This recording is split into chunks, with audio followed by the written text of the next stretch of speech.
Have you ever reached towards something small and fuzzy resting on a branch in your backyard? Something that looked, honestly, like a clump of cat fur or a forgotten piece of a stuffed animal, and felt that pull to just touch it? Most people do. It sits completely still. It makes no sound. It doesn't move when you get close. Everything your instincts tell you says this thing is harmless. But hidden underneath that soft, flowing coat is a row of hollow, venomous spines connected directly to venom glands. And the softer it looks, the more completely those spines are concealed. That is not a coincidence. That is the mechanism.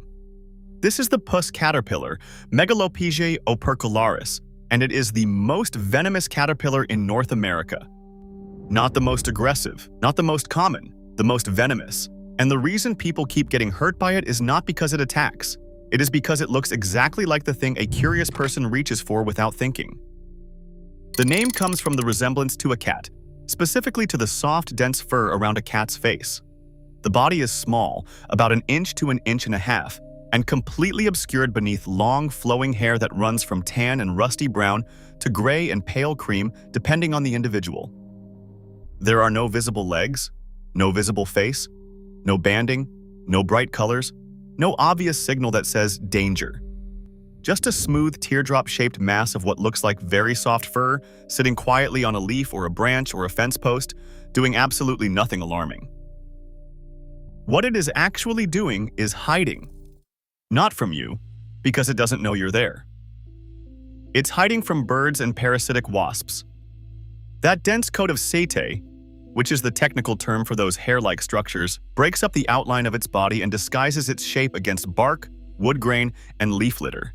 Predators that rely on recognizing caterpillar shapes pass right over it. The fur is camouflage, but underneath that outer layer, invisible until you make contact, are rows of short, hollow spines connected at their base to venom glands. The spines don't deploy like needles. They don't launch. The caterpillar doesn't sense you reaching and prepare a defense. What happens is purely mechanical. Your skin compresses the fur presses the spines against you. The spines fracture under that pressure, and fragments embed in your skin while venom releases from the broken base. It happens in the half a second it takes to touch something. The pain starts within minutes. Some people describe it as a burning coal pressed into the skin. Others describe a deep, radiating throb that spreads outward from the contact point. Neither description is exaggerated. That is the consistent clinical picture from documented cases. Lymph nodes in the affected limbs swell. Nausea follows. Some people develop headaches severe enough to require medication. Documented cases include chest pain, abdominal pain, and numbness extending into fingers or up an arm from a wrist contact. In exposures near the eyes, which can occur when a caterpillar falls from a tree overhead, spines embedding in or near the eye have required emergency medical attention. Texas Poison Control has tracked hundreds of exposures in single fall seasons. Multiple school districts in Texas and Virginia have sent warning letters home to parents after children were stung during outdoor recess. This is in the clinical record. So why is it in your yard? Because you likely have an oak, an elm, a hackberry, or a rosebush. Those are its preferred host plants, and they are among the most common backyard and street trees in the southeastern United States. The caterpillar feeds on the underside of leaves, which keeps it hidden through most of its feeding period. As it approaches the end of its larval stage in late summer and fall, it descends from the canopy, and that is when it ends up on fences, outdoor furniture, porch railings, sidewalks, and the low branches your children walk under. It is not seeking shelter inside your home. It is not attracted to you. It is finishing a biological cycle that happens to take place exactly where people spend time outdoors in September and October, its peak season for the second and larger generation of the year. The real danger is not that the caterpillar is hunting anyone. The real danger is that every single feature that makes it dangerous also makes it look harmless. Its camouflage makes it hard to spot. Its stillness prevents it from giving any retreat signal when a person approaches.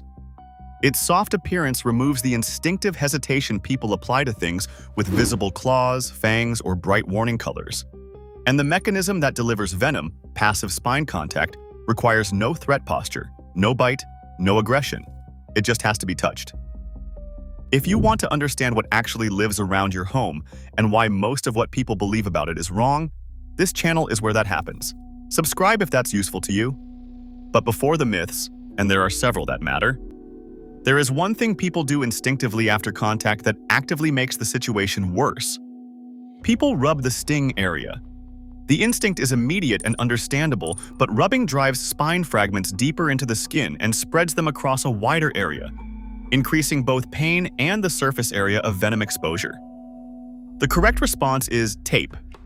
Duct tape, packaging tape, any strong adhesive tape, pressed firmly against the contact area and peeled away.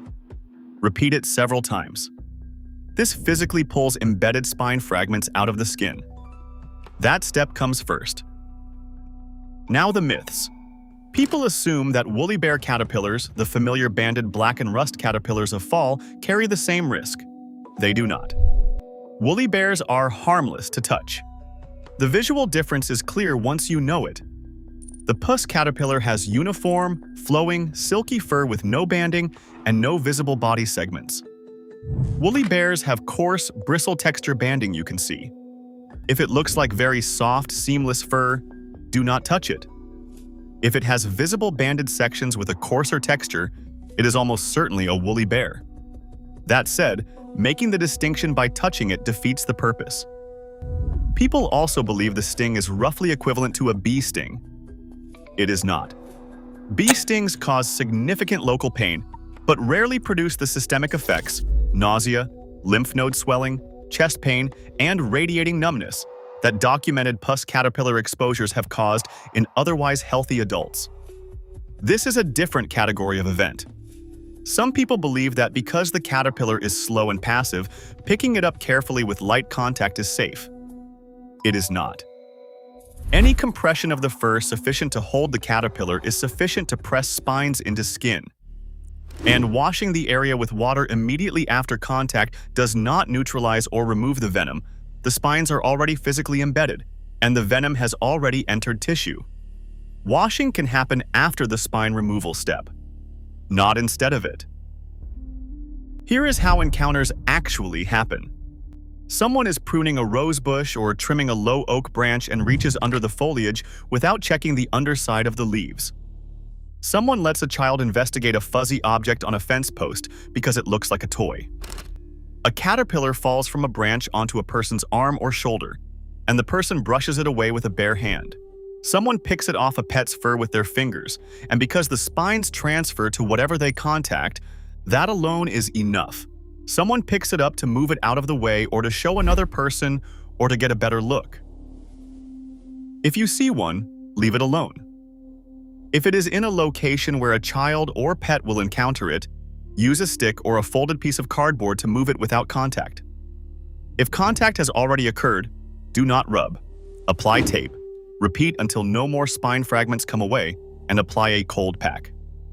Call Poison Control in the United States.